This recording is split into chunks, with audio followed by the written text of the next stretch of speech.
হরে কৃষ্ণ বন্ধুরা, তোমরা সবাই কেমন আছো? তো আজকের একটা গুরুত্বপূর্ণ ভিডিও। তো এখানে আমি যে বাচ্চাগুলোকে আমি রেখেছিলাম, তো সেই বাচ্চাগুলোর মধ্যে ম্যাক্সিমাম বাচ্চা কিন্তু আমি সেল করে দিয়েছি। তো আমি ভিডিওতে দিয়েছিলাম যে কেউ যদি আহ, দরকার পড়ে, কারো যদি দরকার পড়ে, তারা কিন্তু কন্ট্যাক্ট করতে পারো। তো এখানে কিন্তু আহ, আমি ভিডিও দেওয়ার পরে একজনই মাত্র কন্ট্যাক্ট করেছিল। তো তার হচ্ছে কি সেমি অ্যাডাল্ট পাখি লাগতো, কিন্তু এই মুহূর্তে আমার কাছে সেমি অ্যাডাল্ট তো নেই। এগুলো হচ্ছে সেমি অ্যাডাল্ট হতে অনেকটা টাইম লাগবে, এখন বাচ্চা আছে। তো সেই জন্য কিন্তু আমি হচ্ছে কি পাখিগুলোকে আহ, বিক্রি করে দিয়েছি। তো নেক্সট বার আমি যে বাচ্চাগুলো হচ্ছে সেই বাচ্চাগুলো থেকে আমি সেখানে ব্লাড লাইন ঘুরিয়ে তাকে আমি 5 জোড়ার মতো পাখি দেবো, কারণ সে আমার কাছে 5 জোড়ার মতো পাখি চেয়েছে। তো যাই হোক, সেটা গেল অন্য কথা। যে কথাটা আমি আজকের বলতে এসেছি যে এর আগে ভিডিওতে আমি বলেছিলাম যে একসাথে কলোনিতে যাদের পাখি থাকে আহ, এবং অ্যাডাল্ট পাখির সঙ্গে যে বাচ্চাগুলো হয়, সেই বাচ্চাগুলো কি এই পাখির সঙ্গে রাখা যায় বা কোনো অসুবিধা হয় কিনা। তো সেই ভিডিওতে আমি এটা ক্লিয়ার করেছিলাম। তো আজকের এই ভিডিওতে একটা জিনিস আমি তোমাদের কাছে ক্লিয়ার করতে এসেছি বা দেখাতে এসেছি। এখানে দেখো, আমি 5 জোড়া হচ্ছে কি আমি এদের যে বাচ্চাগুলো হয়েছিল, মানে এখানে যে আমার 4 জোড়া পাখি ছিল, আহ, মানে ব্রিডিং করেছে। তো সেখান থেকে আমি 5 জোড়া বাচ্চা আমি রেখে দিয়েছি, ছেলে মেয়ে দেখে আমি রেখে দিয়েছি। তো এই বয়সে ছেলে মেয়ে চেনাটা খুবই কঠিন। তো যেহেতু আমি অনেক দিন ধরে পাখি পালন করছি, তো সেক্ষেত্রে আমার মোটামুটি অভিজ্ঞতা আছে যে মানে 100% না হলেও মোটামুটি 80-90% আমি মোটামুটি দেখে বলে দিতে পারবো যে এটা ছেলে কিংবা মেয়ে পাখি হবে। তো সেই জায়গা থেকে তোমরা দেখতেই পাচ্ছ এখানে যে কিছু কিছু পাখি আছে, তারা কিন্তু নিজেদের মধ্যে আহ, একটা প্রেম বিনিময় করছে। তো সেখানে সেইটা দেখো। তো এখানে আহ, মানে কিছু কিছু পাখি, মানে যে 5টা জোড়া আমি রেখেছি, মানে 10টা পাখি, তো তার মধ্যে 2-3টে পেয়ার তারা কিন্তু আস্তে আস্তে সেমি অ্যাডাল্টের দিকে আস্তে আস্তে চলে যাচ্ছে, এবং তাদের যে মানসিকতাটা সেটা কিন্তু চেঞ্জ হচ্ছে। তো যে বিষয়টা সেটা এখানে দেখো, সেই যে পাখিটা আছে ওপরে, ওটা কিন্তু বাচ্চা পাখি। তো ওটা মেয়ে পাখি। তো এখানে একটা কথা বলি, ওই পাখিটা কিন্তু আস্তে আস্তে আস্তে আস্তে ভাঁড় নেবার জন্য কিন্তু এবারে চেষ্টা করছে। তো যে বিষয়টা হচ্ছে সেটা হচ্ছে কি, আমরা এই মুহূর্তে কিন্তু এদেরকে ভাঁড় দিতে হবে, না হলে কিন্তু সমস্যা হবে। কারণ কি, যেহেতু এখানে মোট আমার চারটে পুরনো জোড়া ছিল, এবং তার সাথে আরো দুটো মানে ভাঁড় আমি এক্সট্রা দিয়েছিলাম। তো সেটা কি হচ্ছে, এবার এরা যেহেতু ভাঁড় নেবার জন্য আহ, তৈরি হচ্ছে, তো এরা নিজেদের মধ্যে কিন্তু মারপিট করতে পারে, অথবা যে পুরনো যে পাখিগুলো আছে সেগুলো কিন্তু এবার এদেরকে অ্যাটাক করতে পারে। তার কারণটাই একটা, যেহেতু এরা বড় হয়ে গেছে, আর কিন্তু মানে এদের যে বাবা মা যেগুলো আছে তাদের প্রতি বা এদের প্রতি তাদের কোনো রকম কোনো কিন্তু মায়া দয়া থাকবে না। কারণ আস্তে আস্তে সবাই কিন্তু ছন্নছাড়া হয়ে যাবে, এবং এদের যে ব্যাপারটা থাকবে সেটা হচ্ছে কি, ভাঁড় দখল নিয়ে কিন্তু নিজেদের মধ্যেই কিন্তু এবারে মারামারি সৃষ্টি হবে। তো সেক্ষেত্রে ভাঁড় কিন্তু এদেরকে দিতে হবে। আর দেখো, আমি ভাঁড় অলরেডি নিয়ে চলে এসেছি। মোট 6টা ভাঁড় আছে। তো এখানে দুটো এক্সট্রা, 6টা দুটো 8টা, 8 4 12টা আমার টোটাল ভাঁড় হয়ে যাবে এখানে, যদি আমি এই সব ভাঁড়গুলোকে লাগাই। আর হিসাব যদি ধরি, 5 4 9 জোড়া পাখি কিন্তু আমার থাকবে। তো সেক্ষেত্রে হলেও 3টে ভাঁড় কিন্তু আমি এক্সট্রা দিয়েছি। তো এতে কিন্তু সমস্যা হওয়ার কথা নয়। যদি সমস্যা হয়, আমি সেক্ষেত্রে আরো 2-1টা ভাঁড় বাড়িয়ে দেবো।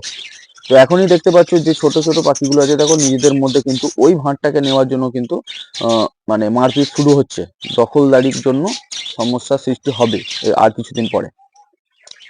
তো এখানে আরেকটা জিনিস, সেটা খুবই গুরুত্বপূর্ণ। তো এমনি অনেক আছে যে যাদের কলোনি আছে, সেই কলোনি থেকে বাচ্চাগুলোকে বের করে দিয়ে অন্য জায়গায় রেখে হচ্ছে কি, ছেলে মেয়ে আলাদা করে সেপারেট করে রাখার পরে তাদের মধ্যে আবার জোড় বানিয়ে তারপরে আবার কলোনিতে ছাড়ে।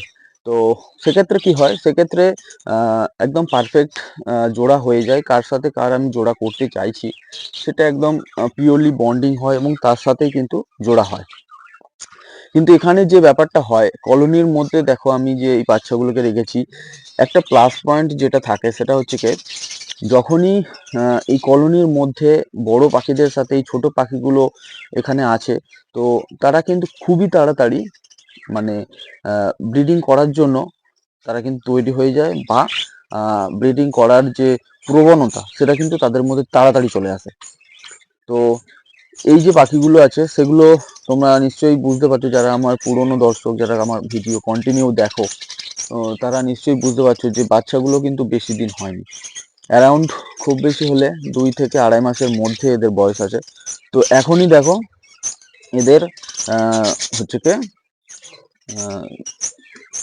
মানে ভাঁড় নেওয়ার জন্য এরা কিন্তু তৈরি হয়ে গেছে। তো একটা জিনিস এখানে বলার আছে, যেহেতু এদের বয়সটা কম, তাই জন্য এদের থেকে ব্রিডিং কিন্তু নেওয়া দরকার নেই বা নেওয়া উচিত নয়। তো শুধুমাত্র আমি এদেরকে ভাঁড় লাগাচ্ছি ব্রিডিং নেওয়ার জন্য নয়, আস্তে আস্তে এদেরকে তৈরিও করতে হবে। আর সব থেকে বড় ব্যাপার যেটা হচ্ছে কি, মানে কি বলবো, যে মারপিট যেটা হবে, পাখি যাতে নষ্ট না হয়ে যায়, তার জন্য কিন্তু এই ভাঁড়টা দেওয়া। ঠিক আছে, আর যে ভাঁড়টা দেওয়ার মানেটা হচ্ছে কি, অনেক সময় কি হয়, অনেকে দেখা যায় যে পাখি ব্রিডিং করছে, ব্রিডিং করতে করতে অনেকটা মানে ব্রিডিং করা হয়ে গেছে, পাখি আস্তে আস্তে নষ্ট হয়ে যাচ্ছে। তো সেক্ষেত্রে কি হয়, সে হয়তো পাখিকে রেস্ট দেয়, রেস্ট দেওয়ার জন্য অনেক দিন মানে রেস্ট দিয়ে দেয়, সেটা হয়তো দেখা যাচ্ছে 4 মাস 5 মাস 6 মাস হয়ে যাচ্ছে। তো সেখানে অতদিন মানে রেস্ট দেওয়ার পরে অনেক পাখির দেখা যায় যে অনেক পাখি হচ্ছে আর ভাঁড়ে যেতে চায় না। নতুন করে আবার যখন ভাঁড় দেওয়া হয় তখন কিন্তু আর ভাঁড়ে যেতে চায় না। ঠিক আছে, তো এইটা একটা সমস্যা হয়। আর আরেকটা যে ব্যাপারটা হচ্ছে কি, সেটা হচ্ছে কি, ভাঁড় যখন আমি দেব, এখানে দেখো ওরা প্রথমে ভাঁড়টাকে কৌতূহলের বশে দেখবে। ঠিক আছে, কৌতূহল মানে এই জিনিসটা কি সেটা জানার ব্যাপার আছে, বোঝার ব্যাপার আছে। ঠিক আছে, তো এই জন্যই কিন্তু আস্তে আস্তে ভাঁড়গুলো দিতে হবে। তো এখানে দেখো যে সমস্যা হচ্ছে, ভিতরে পাখি আছে, তারা কিন্তু আবার ডিম পেড়ে দিয়েছে। তো এরা কি করছে, এরা সেই ভাঁড়ের জন্য ওখানে যাচ্ছে, তো মারপিটটা হচ্ছে। অসুবিধা অসুবিধা কিছু নেই, আমি ভাঁড় দিয়ে দিলেই তোমরা দেখতে পাবে যে এরা অলরেডি সবাই কিন্তু ভাঁড়ে চলে গেছে। ঠিক আছে, ভাঁড় সেই নতুন ভাঁড়ের কাছে দেখো অলরেডি পাখিটা কিন্তু বাইরে বেরিয়ে এসেছিল, মানে সেও কিন্তু খুব অ্যাগ্রেসিভ হয়ে যাচ্ছে। অলরেডি ভাঁড়ের ভিতরে একটা পাখি ঢুকে গেছে, তো আমাকে ওকে বের করতেই হবে, না হলে কিন্তু খুবই সমস্যা হয়ে যাবে। তো যাই হোক,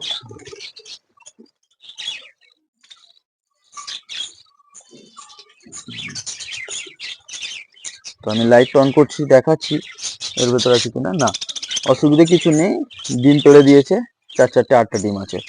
তো 8টা ডিম আছে, অসুবিধা কিছু নেই। হয়তো আমি ভাবছিলাম যে বাচ্চা পাখি ঢুকে গেছে, না, বাচ্চা পাখি ঢোকেনি, ওরা নিজেরাই হচ্ছে কি ছটফট করছে। মানে ব্যাপারটা বুঝতে পারছো, ওরা কনফিউজ হয়ে যায়, যেহেতু ওরা ব্রিডিং করছে, ডিম পেড়েছে, তা দিচ্ছে। তো সেক্ষেত্রে ওরা নিজেরাই কিন্তু কনফিউজ হয়ে যায়, মারামারি নিজেরাও করতে থাকে। তো যাই হোক, আমি ভাঁড়গুলোকে দিয়ে দিচ্ছি এবারে।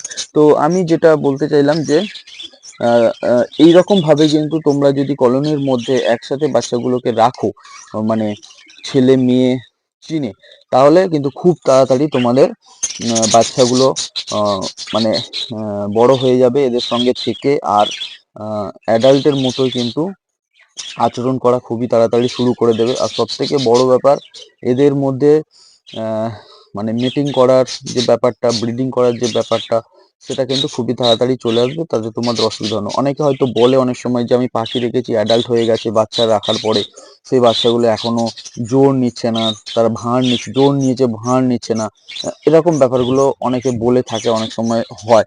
তো এই রকম ভাবে কলোনির মধ্যে থাকলে কিন্তু এই সমস্যাটা হবে না। তো অনেকে বলে কলোনির অনেক সমস্যা আছে, কিন্তু কলোনির অনেক প্লাস পয়েন্টও আছে। ঠিক আছে, তো যাই হোক, প্রত্যেকটা জিনিসের মাইনাস পয়েন্ট থাকে, তো এটা কিন্তু একটা খুবই গুরুত্বপূর্ণ প্লাস পয়েন্ট। তো যাই হোক, আমি তোমাদেরকে দেখাচ্ছি এই ভাঁড়গুলোকে আমি এবারে লাগিয়ে দেব। তো তারপরে দেখো এদের মধ্যে আহ এই ভাঁড়ের প্রতি কৌতূহলটা কিরকম ভাবে হয়।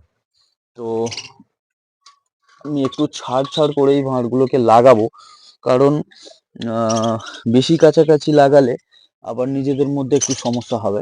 কারণ দেখা যায় যে অনেক সময় তোমরা ভিডিওতে দেখতে পাও, অনেকের ভিডিওতে, যে খুবই সংক্ষেপ জায়গা, কিন্তু খুবই সংক্ষেপ জায়গার মধ্যে এত ভাঁড় লাগানো আছে, পাখি ব্রিডিং করছে, আহ, মানে কোনো সমস্যা হচ্ছে না। কিন্তু আমি বলবো বন্ধুরা, সমস্যা তো হয়, কারণ বদ্রি পাখি কেন, যে কোনো পাখি হচ্ছে কি মানে এইরকম ভাবে সমস্যা করে। যে পাখি ভাঁড় নেবে তারা কিন্তু চেষ্টা করবে যে খুব তাদের ভাঁড়ের কাছে যেন কোনো ভাঁড় না থাকে। তো ওদিকে আমি পাখি 3টে ভাঁড় লাগিয়েছি, তো এদিকেও এবারে আমি 3টে ভাঁড় লাগিয়ে দেবো। ঠিক আছে, এখানে লাগালাম।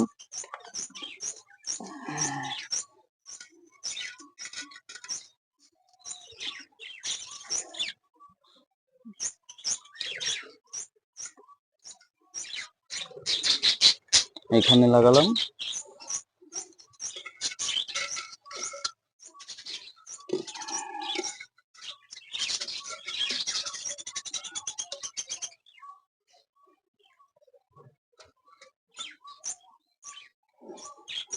আর এইখানে লাগালাম।